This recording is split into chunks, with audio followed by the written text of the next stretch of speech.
शिवलिङ्गमा गोडा राख्ने ती भक्त को हुन्? यो कथा आन्ध्र प्रदेशको श्रीकालहस्तीको हो, जहाँ एक सिकारी तिन्नाले भक्तिका सारा नियमहरू तोडिदिए। तिन्ना सोझा थिए, उनलाई शास्त्रहरूको ज्ञान थिएन।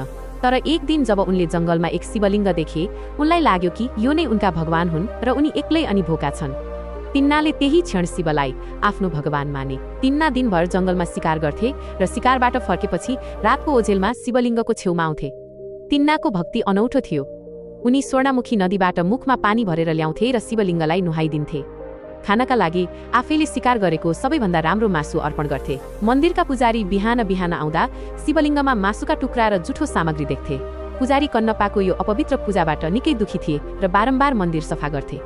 उनले दुखी भएर भगवानसँग पुकार गरे कि यो घिनौना काम कसले गरिरहेको छ। तब एक रात भगवान शिवले पुजारीलाई सपनामा दर्शन दिनुभयो र भन्नुभयो, नडराऊ, भोलि तिमी लुकेर हेर्नु, म तिमीलाई त्यस भक्तको सच्चा भक्ति देखाउनेछु। अर्को रात पुजारी लुकेर हेरिरहेका थिए। कन्नप्पा आफ्नो सधैँको शैलीमा पूजा गर्न आए।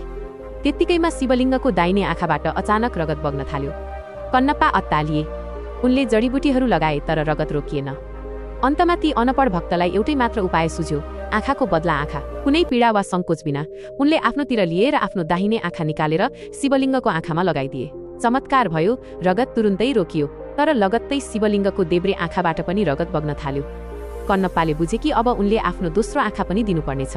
तर उनले सोचे, दोस्रो आँखा निकालेपछि मैले कसरी देख्छु कि आँखालाई सही ठाउँमा कहाँ राख्ने हो। तब उनले आफ्नो दोस्रो आँखा निकाल्नु अघि शिवलिङ्गको आँखा चिन्नका लागि आफ्नो गोडा शिवलिङ्गमा राखिदिए। भक्तिको यो चरम बलिदान देखेर पुजारी छाँगाबाट खसे जस्तै भए। भगवान शिव साक्षात् प्रकट हुनुभयो। उहाँले कन्नप्पालाई अङ्कमाल गर्नुभयो र उनलाई मोक्ष प्रदान गर्नुभयो। जुन ठाउँमा कन्नप्पाले यो बलिदान दिए त्यो आन्ध्र प्रदेशको श्रीकालहस्ती हो। यस ठाउँको नाम यहाँका 3 पुराना भक्तहरूको नामबाट रहन गएको हो। श्री अर्थात् माकुरो, काल अर्थात् सर्प र हस्ती अर्थात् हात्ती, जसले यहाँ स्वर्णमुखी नदीको किनारमा स्थित वायुलिङ्गमको पूजा गरेर मोक्ष पाएका थिए। कन्नप्पाको बलिदान भएको ठाउँ वायुलिङ्गम मन्दिरको छेउमा छ र यसलाई कन्नपेश्वर पर्वत भनिन्छ। यही कन्नप्पाले आफ्नो नेत्र अर्पण गरेका थिए। मन्दिरसम्म पुग्नका लागि करिब 325 सिँढीहरू चढ्नुपर्छ। माथि तपाईँले भक्त कन्नप्पाको मन्दिर पाउनुहुनेछ र त्यसको ठिक माथि भगवान गौरी शङ्करको एक विशाल सेतो प्रतिमा छ। कथा कस्तो लाग्यो? यदि मन पर्यो भने यस्तै घतलाग्दा कथाहरू सुन्नका लागि राज एआई नेपाली स्टोरीलाई सब्स्क्राइब गर्न नभुल्नु।